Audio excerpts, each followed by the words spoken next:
This is the power inverter I have installed in my trailer. It's a 3000 watt Renogy pure sine wave. It's hardwired down here. I don't know if you can see that or not.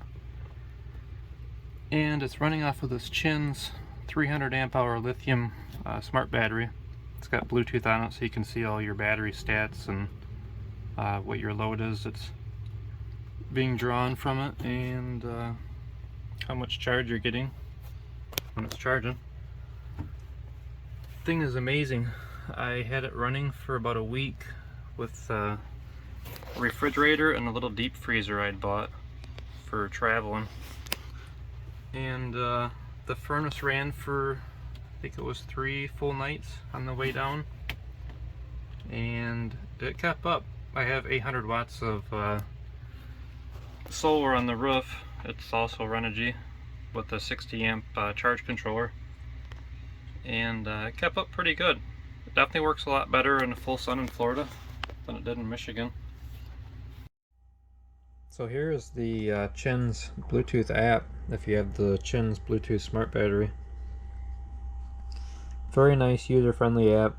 Gives you the expected time till empty or time till fully charged. Shows your remaining capacity, the current that you are discharging or charging, total voltage, and there's just a lot of cool things on here you can monitor. Tells you the wattage you're using, battery temp, battery monitor temp, and then there's also single cell voltage information if you want to see that. The Bluetooth range on this is pretty good too. It works about 20 feet away from my camper, which is nice. You don't have to be right next to it. My solar Bluetooth isn't quite that good. You have to be pretty close for that to work. But instead of a wired in battery monitor, this app is amazing. And this battery has been really good so far too. It shows your cycle index. I've had this battery since late May of 2022, and it is now coming up on the second week of January 2023, and I'm only on 29 cycles. And now I've used this every day until about 2 weeks ago. I was living off grid on a generator and battery, and I'm only on 29 cycles, so that's pretty cool to see. So this doesn't count a cycle in your battery unless it must be over 50% of usage per day, or 50% usage I guess it would be, until it'll count a new cycle. And these batteries are good for, I want to say, 3,000 or 4,000 cycles, so they should last probably 5 to 10 year range, I would say, easy. Very happy with this so far. This is the Renogy app for the Renogy Bluetooth charge controllers. I have the 60 amp model. It came with my 800 watt solar kit that I bought off of Amazon. Pretty cool app. It shows a lot of information on here. It's dark out right now, so it's not charging, but you get your charging voltage, charging amperage, and battery temp. And it's got this optional auxiliary DC output that's hooked right on the charge controller, and I had run some jumpers up to the front of my camper, so if I need DC power outside for any reason, I can turn it on right here via Bluetooth, which is pretty neat. And it gives you this history here, which was really cool to see. When I got to Florida, this was putting out some really good numbers for just being 800 watts of panels laid flat on my roof. It produced, I think it was 611 amp hours in a single day. I was watching this, and it charged my battery up, I think it was before lunchtime. It charged super fast, which is awesome. So knowing that it has the capacity to do that, I may order another lithium battery.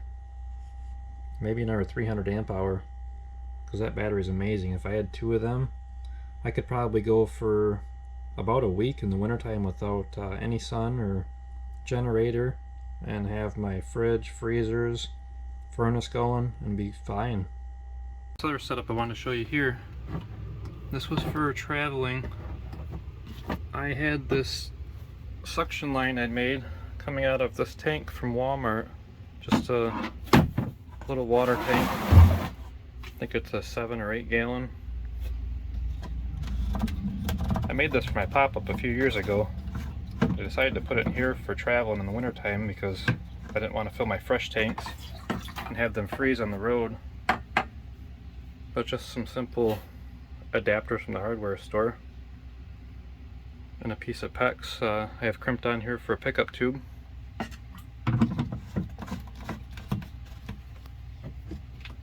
And all I did is I just took where you would winterize your camper, where you'd suck out of an antifreeze jug, and I extended this hose.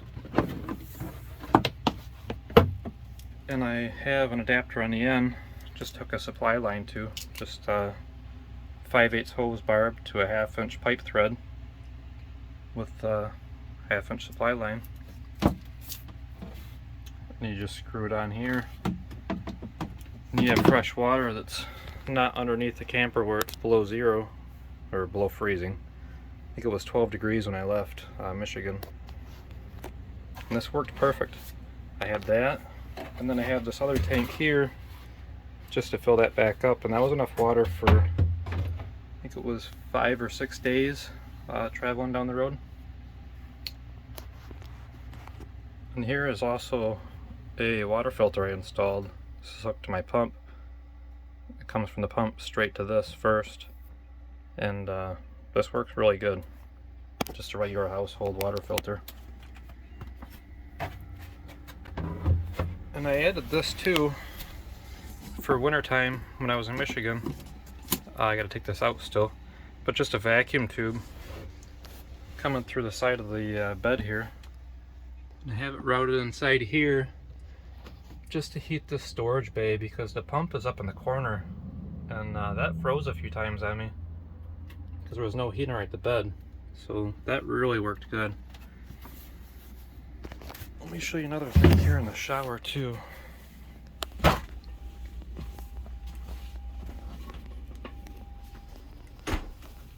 This was just a regular panel, access panel for the drain and stuff in there. But I pulled the ductwork off of this vent, and there's a hole inside of here. I don't know if you can see it or not. I'm gonna try and open this up.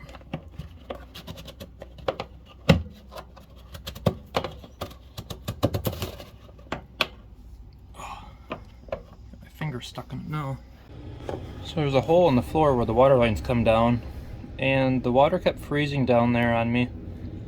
So I pulled the ductwork off of this here,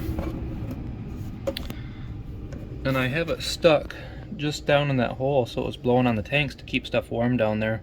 The furnace is supposed to blow down in the belly, but I'm not sure if there's actually ductwork down there or not.